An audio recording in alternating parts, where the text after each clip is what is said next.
반갑습니다. 네, 지금 소개받은 김지현이라고 합니다. 앞에서 저도 공연을 딱 보고 있으면서 계속 가슴이 졸인 게 이걸 어떻게 이어가지? 30분 동안 제 강연에 집중하실 수 있을까? 뭐 이런 생각을 좀 했네요. 제가 이야기할 주제는 미래 IT 기술에 대한 이야기입니다. 다들 스마트폰 사용하시죠? 한국의 스마트폰이 2009년 말에 나왔어요. 아이폰이. 그 이후에 5년간 많은 변화가 있었죠. 여러분들 다들 지금도 스마트폰으로 촬영도 하고 계시고 안에 있는 카카오톡, 카카오스토리, 밴드, 카카오 택시 수많은 앱들이 설치되어 있죠. 페이스북부터 시작해서. 그러면서 인터넷 생태계도 많이 바뀐 것 같아요. 뭐 예를 들면 카카오톡과 다음이 합병하기도 하고 또 그간 웹에서는 잘 쓰지 않던 미국의 페이스북이나 구글, 트위터 이런 서비스도 사용하고 유튜브도 사용하고 이 모든 변화는 결국 스마트폰이 나왔기 때문에 변화된 거거든요.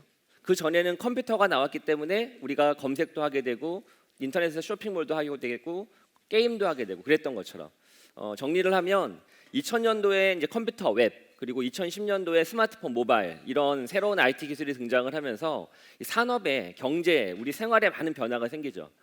그렇다면 앞으로 미래의 또 다른 IT 기술은 뭘까? 그걸 알아야 미래에 또 어떤 변화가 생기는지도 알 수가 있겠죠. 그래서 제가 한 30분 동안 이야기할 주제는 스마트폰 다음의 IT는 뭘까?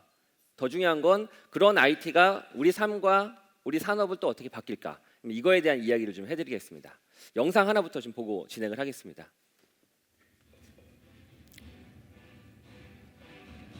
1969년 미국 서부 캘리포니아 대학.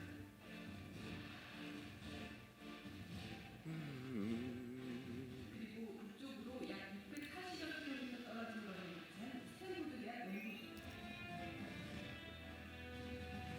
이 두 곳에 설치된 두 대의 컴퓨터가 데이터 전송을 시도합니다. 최초의 원거리 컴퓨터가 데이터 통신. 이 역사적인 연구에 전 세계의 시선이 쏠렸습니다. 인류 최초의 인터넷 아르파넷이 주고받은 이 시기는 아쉽게도 의미를 채 갖추지 못한 알파벳한 두 글자. 비완성의 통신으로 끝날 수 있었던 이날의 연결은 마침내 1시간가량 지난 밤 10시 30분. 그리고 우리는 접속 개시를 따른 18세기의 한 단어를 전송하는 데 성공했습니다. 인류의 역사가 시작된 지 약 45억 년이 지난 지금 45년 전의 이 역사적인 연결로 지구의 진화는 더 빠르게 진행 중입니다. And when you think about the internet, it was focused on connecting people to data to things. In the process, we saw the number of devices skyrocketing from 1 million PCs in the early 90s to 1 billion laptops in late 90s to 12 billion smartphones, tablets, and PCs in 2010. 인류 역사의 최고의 발명품이라고 불리는 인터넷은 단 두 대의 컴퓨터로 시작해서 현재 지구상에 존재하는 120억 개 사물을 서로 연결하고 있습니다. 앞으로는 얼마나 더 많은 것들이 인터넷에 연결될까요?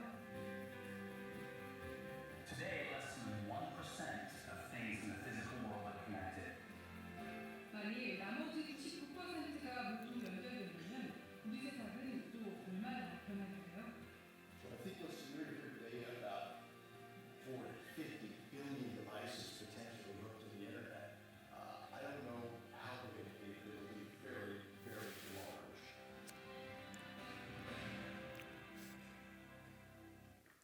그간 인터넷에 연결된 사물들이 크게 5가지입니다. 하나는 90년대 컴퓨터, 2000년대 노트북, 그리고 지금 여러분들이 사용하시는 스마트폰과 태블릿, 더 나아가서는 일부의 IPTV. 총 5개의 메인 기기들이 인터넷에 연결되면서 약 한 200억 개 정도 된다고 하더라고요. 이 200억 개가 인터넷 생태계를 만들었죠. 25년 동안. 그리고 아시다시피 그 25년 동안의 인터넷 생태계에 우리가 머릿속에 떠오르는 대부분의 기업들은 다 IT와 관련된 기업들이에요. 아마존, 알리바바, 한국의 11번가, 쿠팡, 다음, 카카오, 네이버, 구글, 애플, 삼성전자 대부분이 다 IT 기업들입니다. 그리고 전 세계 시가총액 코스피나 나스닥에 제일 위에 올라가 있는 기업들도 대부분이 IT 기업들이죠. 그래서 드리고 싶은 말씀은 새로운 IT 기계가 인터넷에 연결되면 항상 새로운 변화가 생겨요. 그리고 변화는 우리 삶뿐만 아니라 산업과 경제에도 많은 영향을 주죠. 그렇기 때문에 미래 IT의 변화에 대해서 잘 들여다보고 읽을 줄을 알아야 됩니다. 오늘 영상에 나왔던 것처럼 미래 인터넷에 새로 연결되는 단말기는 모든 거예요. 주변에 있는 모든 거. 예를 들면 시계, 안경, 옷, 신발, 더 나아가 여러분이 안고 있는 지금 의자, 문, 전등, 프로젝터, 모든 게 다 인터넷에 연결된다고 보시면 됩니다. 자, 그러면 이런 모든 게 다 인터넷에 연결되면 어떤 새로운 세상이 펼쳐질까요? 더 중요한 건 당연히 지금까지 연결된 게 5개였는데 이 5개가 50개로 늘어가고 500개로 늘어나고 2000개로 늘어나고 2만 개로 늘어나면 어마어마한 변화가 당연히 생기겠죠. 그 변화를 그리고 읽을 줄 알고 그 변화에 어떻게 대응할지를 미리 고민하게 되면 미래에 대해서 예측하고 보다 나아질 수가 있습니다. 그래서 지금부터 그 이야기를 해드리겠습니다. 간단합니다. 제가 바라보는 사물 인터넷은 두 가지로 요약이 돼요. 첫 번째는 세상은 앞으로 자동화의 시대로 바뀔 것이다. 두 번째로는 산업 혁신이 다 여러 IT 기술을 기반으로 시작될 것이다. 이 두 가지에 대해서 제가 설명을 드리겠습니다. 첫 번째, 자동화에 대한 이야기예요. 자동화라고 하는 얘기는 결국 사람들의 시간과 비용과 또 편리함을 가져다 줍니다. 사물 인터넷 시대에 사물이 인터넷에 연결되면 가장 크게 변화되는 건 사람이 기계에 명령을 내릴 필요가 없어져요. 지금은 어떻죠? 컴퓨터를, 스마트폰을 여러분들이 눌러서 마우스로 클릭을 해서 키보드로 두드려서 내가 원하는 작업을 하기 위해서 무엇인가 입력을 해야 됩니다. 미래 사물 인터넷은 그런 입력 장치가 필요 없어요. 그냥 알아서 기계가 자동으로 동작되는 세상이 사물 인터넷 시대거든요. 그래서 사물 인터넷 시대의 가장 큰 패러다임의 변화는 인간의 개입 없이 기계가 알아서 스스로 동작한다는 게 사물 인터넷 시대의 가장 중요한 변화입니다. 그럼 이 변화가 실제 그렇게 구현될 수 있는 어떤 가능성이 있는지 몇 가지 사례를 통해서 설명을 드릴게요. 화면에 보여지는 디바이스가 네스트라고 하는 디바이스입니다. 구글에서 인수했죠. 이 디바이스를. 뭐 하는 디바이스냐면 화면에 보여지는 것처럼 보일러의 에어컨의 온도를 조절해주는 장치입니다. 여러분 집에 보일러 있으신 분들은 귀뚜라미 보일러나 경동나비엔 조작하려고 하면 거실에 흰색 박스 있잖아요. 아침에 일어나가지고 온수 누르고 나갈 때 외출 누르고 그러잖아요. 예, 그걸 얘기하는 거예요. 이 회사는 스위치만 만들어요. 에어컨이나 보일러 그 자체 만들진 않고 딱 저 스위치만 만듭니다. 근데 스위치가 되게 예쁘게 생겼죠. 그리고 전면이 다 풀터치로 되어 있습니다. 근데 외관이 저렇게 예쁘다는 게 중요한 게 아니라 저 디바이스의 핵심은 와이파이가 내장되어 있고 앞에 동작 감지 센서가 있어요. 집에 사람이 있는지 없는지를 안다는 겁니다. 와이파이가 내장되어 있기 때문에 원격으로 집 밖에서도 집안의 온도를 확인하고 조절할 수가 있죠. 당연히 그간 모든 집안의 온도의 변화와 에너지 소모 이 모든 양들도 히스토리로 데이터로 축적이 됩니다. 이 회사를 구글이 얼마에 인수했느냐? 32억 달러에 인수했어요. 3조 5천억이에요. 구글이 인수한 회사 중에서 두 번째로 비쌉니다. 첫 번째 비싼 회사가 모토로라, 두 번째가 여기. 그 다음에 유튜브를 16억 달러에 인수했거든요. 유튜브보다 더 2배 비싼 가격으로 인수했어요. 여러분 유튜브 다 아시죠? 전 세계의 방송국이잖아요. 싸이의 강남스타일을 띄워준 플랫폼이거든요. 한국의 MBC, 미국의 ABC 방송국보다 더 큰 전 세계의 모든 글로벌 사람들을 대상으로 방송을 할 수 있는 방송 플랫폼입니다. 그래서 16억 달러에 인수한 그 유튜브가 지금은 700억 달러의 가치를 가지고 있어요. 하물며 16억 달러를 인수해서 700억 달러의 가치를 만들어냈는데 이 디바이스는 오죽하겠어요. 구글의 전략이 옳다라고 하면. 제가 아까 강조했던 게 자동화를 강조했었죠. 사물 인터넷 시대에. 저 디바이스의 가장 핵심 기술은 자동화입니다. 인간이 집 밖에서 원격으로 집안의 온도를 조절하는 게 중요한 게 아니라 조절하지 않아도 자동으로 운영될 수 있는 게 이 디바이스의 핵심이에요. 즉 정리하면 네스트를 이용을 하게 되면 내가 보일러와 에어컨, 즉 집안의 온도 조절 따위의 시간과 신경을 쓰지 않아도 지가 알아서 동작하는 거예요. 아침에 일어나서 샤워 좀 해야 되겠다라면 온수가 이미 켜 있고요. 집 밖에 나가야 되겠다, 외출로 바꿔야 되겠다 이미 꺼 있고요. 밖에가 너무 더워가지고 집에 오면 좀 시원하게 입고 싶은데 들어가면 이미 시원해져 있다고요. 모든 게 다 자동으로 됩니다. 이때가 중요해요. 자동으로 어떻게 될 수 있죠? 내가 그동안 입력했던 데이터를 근간으로 해서 제 생각을 읽는 겁니다. 옛날에 네이버나 다음이나 구글이나 이런 검색 회사들은 여러분의 생각을 읽기 위해서 뭘 하냐면 여러분이 검색 화면창에 검색을 할 때 아 이걸 사고 싶구나, 이걸 하고 싶구나, 이걸 찾고 싶구나를 알아서 여러분의 생각을 읽어요. 근데 요 놈은 평상시에 자동으로 집안의 온도 같은 것들을 체크한 다음에 한 일주일 정도 사용하게 되면 아, 이 사람은 월요일 날 오전에 이때 무렵에 집에서 나가는구나.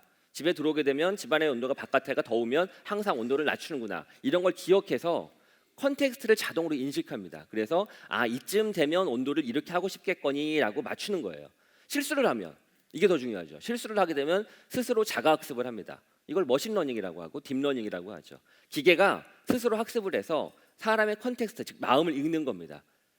구글이 네스트를 인수한 이유는 네스트의 껍데기, 집안의 온도를 조절하는 이런 장치를 인수한 게 아니라 지금 설명드렸던 사람의 마음을 읽을 수 있는 알고리즘을 인수한 거예요. 그래서 그 비싼 가격에 인수한 거죠. 더 중요한 건 네스트가 그렇게 자동으로 동작되게 되면 제 시간만 절약되는 게 아니라 기계가 사람이 하는 것보다 훨씬 더 잘해서 비용도 절약이 돼요. 실제로 네스트를 사용하는 사용자를 분석해 보면 사람이 직접 집안의 보일러와 에어컨의 온도를 조절하는 것보다 지가 스스로 기계가 자동으로 동작하는 게 훨씬 더 비용을 절약해 줘요. 그래서 네스트를 사용한 사용자들은 한 1년 정도 지나면 이걸 구매한 가격에 상회되는 비용을 세이브 시킵니다. 이게 바로 네스트가 가지고 있는, 즉 사물 인터넷이 가지고 있는 앞으로 미래의 모습이에요. 심지어 더 중요한 게 있어요. 이 네스트라고 하는 디바이스는 집 주변에 있는, 집 안에 있는 수많은 가전기기하고 서로 대화를 해요. 자, 예를 들면 화면에 보여지는 디바이스가 위딩스라고 하는 체중계 회사에서 만든 숙면 유도 장치입니다. 머리 베개 밑에 패드를 딱 깔아요. 그러면 그 패드가 제가 잠을 어떻게 자는지를 분석합니다. 수면파를 분석을 해서 코는 고는지, 잘 꿈을 꾸면서 잘 자는지, 뒤척거리는 건 아닌지, 잠을 못 이루는 건 아닌지. 그래서 잠을 못 이룬다 판단되면 옆에 있는 저 오라라고 하는 등에서 LED가 조명이 쫙 나오면서 소리가, 자연의 소리가 들립니다. 그래서 제가 푹 잘 수 있도록 유도해주는 숙면 유도 장치예요. 근데 이 장치가 재밌게도 아까 설명드렸던 네스트라는 디바이스하고 대화를 합니다. 예를 들게 되면 제가 딱 잠자리에 밤 11시에 딱 들어가면 침대 머리맡에 딱 머리를 누이게 되면 저 오라란 디바이스가 네스트한테 말을 걸어요. 집주인이 좀 자려고 하는 것 같은데. 그러면 네스트가 그래? 그러면 그간 잠잤던 패턴 좀 한번 데이터 좀 가져와 봐. 그리고서 일주일 동안 잠을 잔 걸 분석을 해서 제가 어떤 온도일 때 가장 잠을 잘 자는지를 파악해서 그 온도에 딱 맞게 세팅해 줍니다. 자동으로. 밤 한 새벽 2시 정도쯤에 깨어가지고 화장실을 가려고 일어나면 또 오라가 일러줘요. 네스트한테. 잠깐 일어난 것 같은데? 그러면 되게 이때마다 항상 화장실을 갔으니 필립스 전구한테 명령을 내리죠. 밤 새벽 2시니까 너무 화나지 않게 조명은 조금 어둑어둑하게 넘어지지 않게 불을 켜라고. 네스트가 집안에 있는 사물들과 대화를 합니다. 누구를 위해서? 저를 위해서. 왜냐하면 각 모든 사물 인터넷 기기의 제일 핵심 중에 하나는 나를 위해서 그 사물이 대화를 해야 되는데 대화하는 방식이 다 달라요. 독일에서 산 냉장고는 독일어로 이야기해야 되죠. 일본에서 산 로봇 청소기는 일본어로 얘기해야 되죠. 한국에 있는 삼성전자 노트북은 한국어로 이야기해야 되죠. 다 다르잖아요. 그때 바로 인터프리터 역할을 하는 거죠. 통역사 역할을. 사실 삼성전자가 제일 관심 있어하는 한 분야 중에 하나가 스마트홈 플랫폼, 즉 가정 내에 있는 모든 가전기기를 서로 상호 연결시키는 그런 플랫폼에 대한 관심이 높거든요. 그걸 구글이 하고 있는 거예요. 네스트를 이용해서. 어떻게 하고 있느냐? 언어의 중간 인터프리터 역할을 하면서, 통역사 역할을 하면서 그걸 구현하고 있죠. 즉 사물 인터넷 시대에 가장 중요한 건 자동화라는 겁니다. 웹의 시대에 가장 중요한 건 뭐였어요? 검색이었죠. 여러분의 욕망을 읽을 수 있는 기술. 여러분이 네이버 검색어, 다음원 검색어 입력창에 검색을 하면 무슨 생각을 하는지 알 수 있고 그 욕망에 적절히 자극하는 광고를 집어넣고 그 욕망에 적절한 형태의 상품을 갖다 추천을 해서 물건을 팔고 광고를 해서 돈을 벌고, 이게 비즈니스 모델이었죠. 모바일의 가장 중요한 비즈니스 모델은 여기 앉아 계시는 모든 분들의 스마트폰이 똑같은 하드웨어라 할지라도 안에 있는 내용이 다르죠. 친구의 주소록이 다르고 이메일의 내용이 다르고 캘린더의 내용이 다르고 지도에서 검색한 내용이 다르고, 그러면 그걸 기반으로 해서 여러분들한테 무엇인가 리커멘드 해줄 수 있습니다. 추천을 해줄 수가 있죠. 이게 개인화예요. 앞으로 미래 사물 인터넷 시대에 중요한 건 뭐냐? 자동화라고요. 자동화가 뭔데? 사람의 개입 없이, 명령 없이, 지시 없이 지들이 알아서 움직이는 거죠. 굳이 내가 키보드로 네이버 검색어 입력창에 다음 검색어 입력창에 검색할 필요가 없어요. 내가 굳이 마우스와 손가락으로 무엇이 필요하다라고 입력할 필요가 없다고요. 지가 알아서 모든 것들이 동작되는 세상입니다. 이런 자동화의 세상이 되면 어떤 세상이 펼쳐지느냐? 산업 간 경계가 붕괴됩니다. 예를 들면 화면에 보여지는 게 안만주에서 나온 에코란 디바이스예요. 저 남성이 에코란 디바이스에게 질문을 하면 다 답을 해줍니다. 궁금한 게 있으면 다 질문하면 돼요. 날씨가 궁금하면 물어봐도 되고요. 내 쇼핑 리스트가 궁금하면 물어봐도 되고요. 메모지에 입력한, 스마트폰에 입력한 메모가 궁금하면 물어봐도 다 답을 알려줍니다. 요리를 하다가 레시피가 궁금하면 또 답을 알려줘요. 애들이 숙제를 하다가 궁금한 게 있으면 선생님처럼 답을 알려주고. 알람 기능도 있습니다. 아침에 일어날 때 아침 6시에 깨워줘 하면 6시에 깨워주고, 오늘 날씨가 어때 하면 날씨도 알려주고, 음악도 들려주고, 오늘 첫 번째 캘린더 일정이 뭐지 하면 그 미팅 내역까지 알려줍니다. 이렇게 생겼어요. 중요한 건 이 디바이스를 누가 만들었느냐? 아마존이 만들었어요. 아마존은 뭐 하는 회사죠? 인터넷 쇼핑몰이잖아요. 물건을 파는 회사지 물건을 만드는 회사가 아니에요. 그런데 이걸 만들었어요. 중요한 건 이걸 만들어서 팔아서 사람들이 많이 쓰게 되면 구글 검색을 덜 하게 돼요. 그럴 거 아니에요. 예전에는 궁금한 게 있으면 다 쳐넣었는데 이건 질문하면 되거든요. 그러면 구글의 검색 쿼리가, 즉 사람들이 구글에서 검색하는 횟수가 줄어들게 돼. 그 줄어들게 되면 어떻게 되죠? 매출이 줄어드는 겁니다. 중요한 건 아마존이나 인터넷 쇼핑몰이 검색을 하는 구글과 싸우는 거죠. 무엇을 통해서? 저런 사물 인터넷 디바이스를 통해서. 드리고 싶은 말씀은 자동화가 되는 미래 사물 인터넷 시대에는 산업 간의 경계가 붕괴됩니다. 인터넷 쇼핑몰도 제조를 할 수 있고 심지어는 그 제조를 통해서 화면에 보여지는 것처럼 검색을 위협할 수도 있죠. 서로 산업 간의 경계가 사라지는 거예요.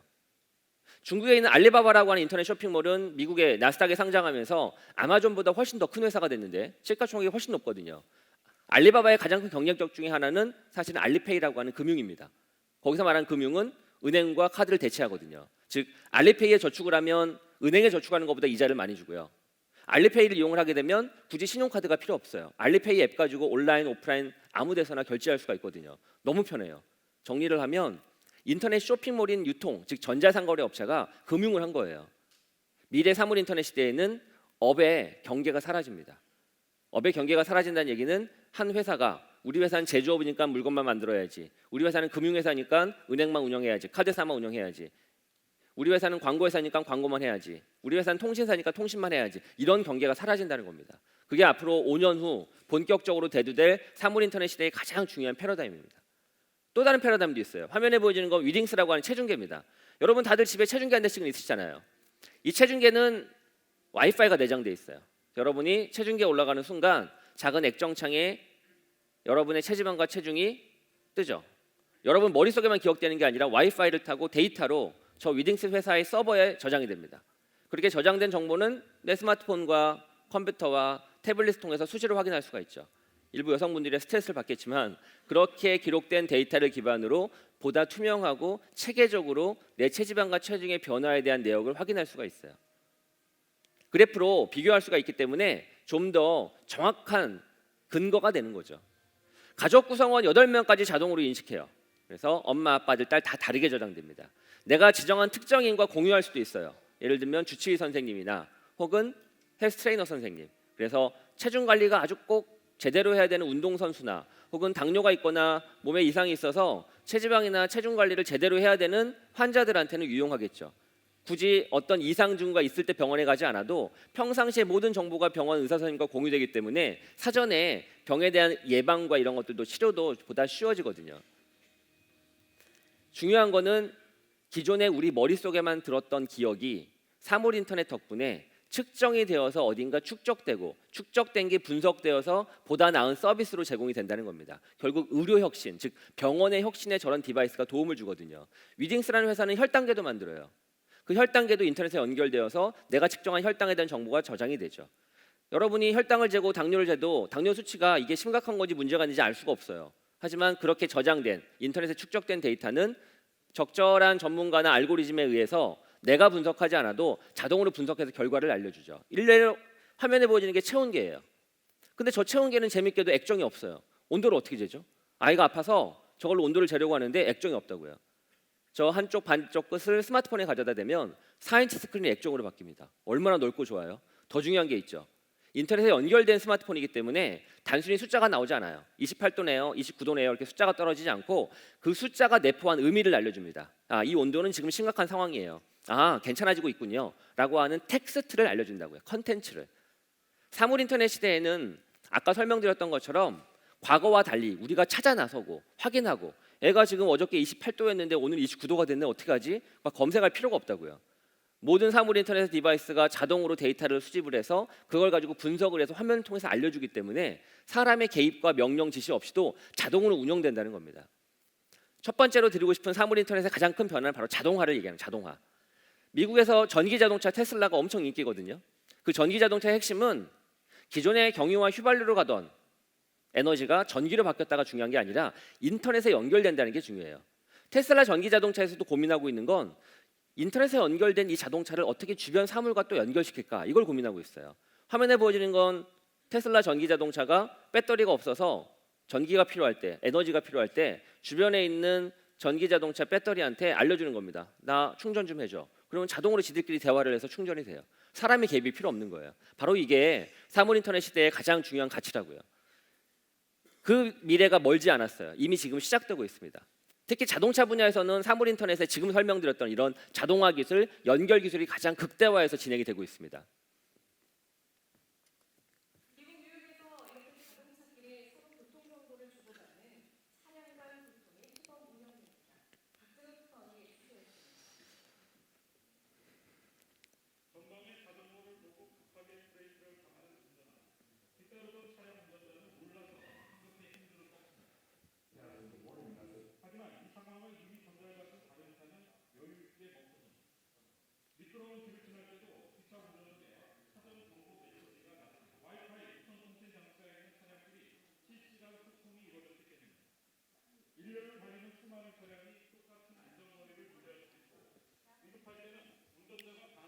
결론적으로 사물 인터넷 시대에는 모든 사물이 연결되는 것이고 연결돼서 무엇을 하려고 하느냐? 자동화를 하려고 하는 겁니다. 자동화. 인간의 개입 없이 명령 없이 지시 없이 지들끼리 알아서 움직이는 세상. 그럼 우리는 시간과 비용과 안전과 편리와 이런 것들이 생기는 거죠. 이게 바로 사물 인터넷 시대에 우리가 가장 중요하게 봐야 될 관점 중에 하나예요. 사실 그런데 그런 세상이 도래하려면 뭐가 중요하냐? 사물들 간에 서로 연결하는 것만 중요한 게 아니라 그 사물들이 우리를 알아야 돼요. 사람이 누군지를 알아야 됩니다. 즉 인증이 되게 중요하게 됩니다. 주변 사물이 그냥 연결되는 게 중요한 게 아니라 저를 중심으로 연결이 돼야 되거든요. 그래서 앞으로 이 자동화 또 사물 간의 통신 이런 기술에 있어 가장 큰 핵심은 사람이 그 디바이스에 로그인할 수 있어야 됩니다. 여러분이 한메일과 카페와 카카오톡을 이용하려고 하면 로그인을 하죠. 아이디와 암호를 넣고 혹은 지문인식을 이용하고 이것처럼 사물 인터넷 시대 앞으로 5년 후, 6년 후 활성화되게 되면 가장 중요한 게 우리가 그 사물에 어떻게 로그인하느냐예요. 그래서 로그인과 관련된 기술들도 다양하게 연구가 되고 있습니다. 화면에 보여지는 게 손목에 차는 밴드 있죠. 스마트워치의 일종이죠. 저런 밴드를 이용해서 주변의 사물과 연결하는 한 장면을 그려본 겁니다. 자동차가 나를 알아보죠. 열쇠가 없어도 문이 열려요. 내 손목에 찬 밴드가 자동차하고 로그인된 거거든요. 회사에 출근해도 회사에 있는 컴퓨터가 암호를 입력하지 않아도 나를 알아보고 자동으로 켜져요. 지금 컴퓨터는 여러분 노트북 열면 암호를 입력해야 되잖아요. 근데 저거는 손목에 찬 밴드와 컴퓨터가 서로 연결됐거든요. 나를 중심으로. 가게에 가서도 가게에 있는 포스, 각종 신용카드 단말기 이런 것들과 내가 연결됩니다. 그래서 신용카드를 굳이 꺼내지 않아도 이미 구현돼 있죠. 스마트워치, 애플페이나 삼성페이를 이용하면 그렇게 가능하죠. 밴드가 바로 그런 역할을 대신하고 태블릿도 마찬가지예요. 아이패드를 락 해제할 때 암호를 입력하지 않아도 이미 벌써 내 밴드와 태블릿이 연결되어서 자동으로 로그인이 됩니다. 호텔에 들어갈 때도 그렇죠. 방에 들어갈 때 문이 이미 저하고 연결돼 있어요. 그래서 문이 내가 열면 열립니다. 딴 사람이 열면 열리지 않고 방에 들어가는 순간 방에 있는 모든 사물들 텔레비전부터 시작해서 로봇 청소기, 에어컨, 네스트 디바이스, 아까 설명드렸던 오라, 위딩스 체중계 이 모든 것들이 다 로그인되면서 나를 위해서 적절하게 다 세팅이 되죠. 이게 바로 사물 인터넷 시대의 중요한 기술이 될 거라는 겁니다. 이게 첫 번째 여러분 머릿속에 기억하시면 되고 두 번째입니다. 두 번째 사물 인터넷 시대가 되면 산업적으로 뭐가 바뀔까? 가장 큰 건 산업이 지금보다 훨씬 더 많은 혁신이 이루어질 겁니다. 그래서 비용이 줄어들고 생산성과 효율성이 증대되겠죠. 더 중요한 건 여기서 사물 인터넷 시대의 IT 기술은 IT 회사들만의 전유물이 아니에요. 즉 삼성전자, LG전자와 같은 제조사, SK텔레콤, KT, LG플러스와 같은 통신사, 혹은 소프트웨어 회사, 마이크로소프트, 한국화컴퓨터, 이스소프트 이런 소프트웨어 회사, 혹은 인터넷 회사, 여러분이 흔히 알고 있는 다음 카카오, 네이버부터 시작해서 NC소프트, 넥슨 이런 인터넷 서비스 회사, 11번가, G마켓, 옥션, 쿠팡 이런 인터넷 쇼핑몰 이런 회사들만의 전유물이 아니라 사물 인터넷 시대의 IT 기술은 오히려 다른 비IT 회사들, 기존에 있던 유통회사들, 금융회사들부터 시작해서 기존 서비스 업체들, 기존 오프라인에 있던 사업자들이 혁신할 수 있는 마중물로서 IT 기술이 활용될 겁니다. 이를 예를 들면 화면에 보여지는 게 디즈니랜드예요. 디즈니랜드에 딱 입장하기 전에 손목에 저렇게 매직 플러스라고 하는 밴드를 딱 감고 입장을 하게 되면 디즈니랜드에 있는 모든 시설을 저 밴드를 이용해서 아주 쉽게 이용할 수가 있습니다. 놀이기구를 탈 때마다 갖다 대게 되면 자동으로 인증이 되고 레스토랑에서 결제를 할 때도 저 밴드를 갖다 대면 결제가 되고 더 중요한 건 아까 호텔에 방 들어갈 때도 그게 한 일종의 키 역할을 합니다. 그리고 그 모든 것들이 다 로그로 남아요. 나중에 그래서 디즈니랜드 갔다 와서도 내가 디즈니랜드에서 어떤 것들을 이용했는지에 대한 내역을 쉽게 관리하고 확인할 수가 있죠. 여기에 충전도 가능해요. 그래서 10만 원, 20만 원 충전해 놓고 내가 차감하면서 쓸 수도 있죠. 디즈니랜드에 가가지고 화면에 보여지는 것처럼 카메라로 사진을 찍으면 디지털 카메라에 밴드를 갖다 대면 자동으로 그 카메라에 찍은 사진이 내 메일 계정으로 날라오기도 합니다.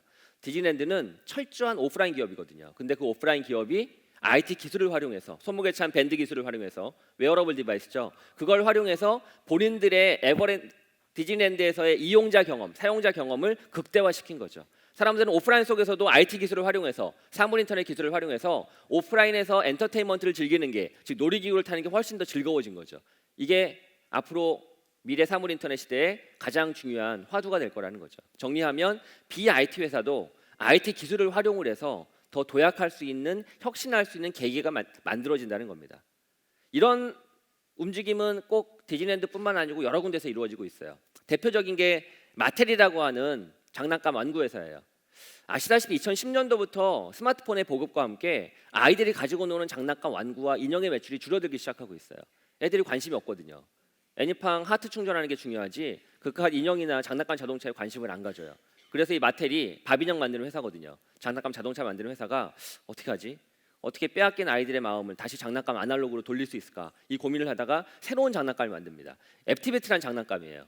이 장난감은 태블릿 위에 있는 게임에 딱 할 때 올려놓게 되면 게임이 이 장난감의 자동차의 종류를 인식합니다. 오토바이를 올려놨는지, 자전거를 올려놨는지, 스포츠카를 올려놨는지, 트럭을 올려놨는지. 스포츠카를 올려놓으면 시속 200km로 달려요.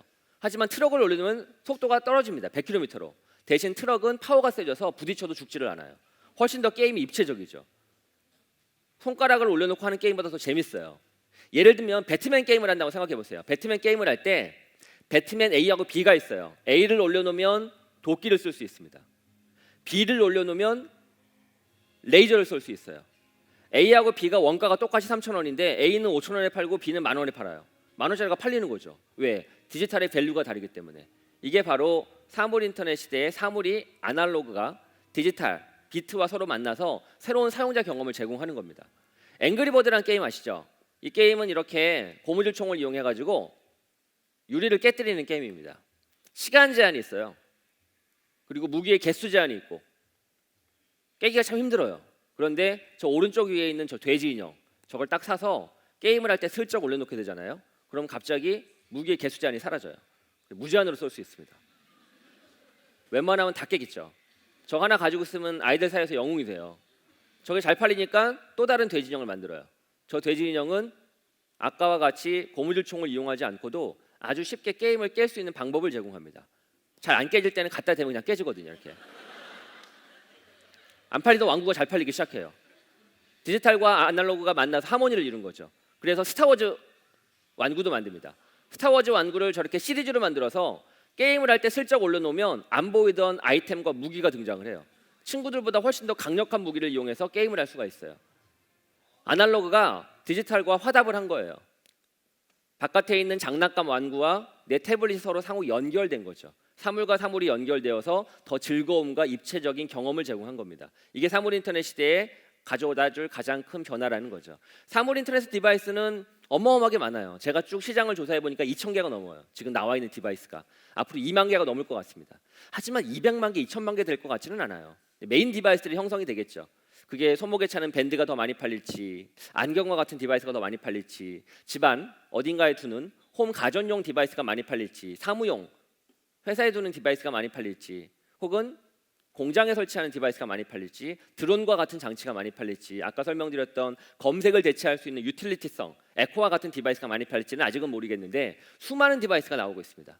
그리고 그런 수많은 디바이스가 인터넷에 연결되면 아까 설명드렸던 5개의 컴퓨터, 노트북, 스마트폰, 태블릿, TV 이 5개의 디바이스가 인터넷에 연결된 25년 동안의 변화보다 더 큰 변화가 만들어지겠죠. 그리고 그 더 큰 변화를 어떻게 우리가 준비하느냐에 따라서 우리의 미래, 더 나아가서 우리 기업의 미래, 더 나아가서 우리 산업, 우리 국가의 미래가 결정되겠죠.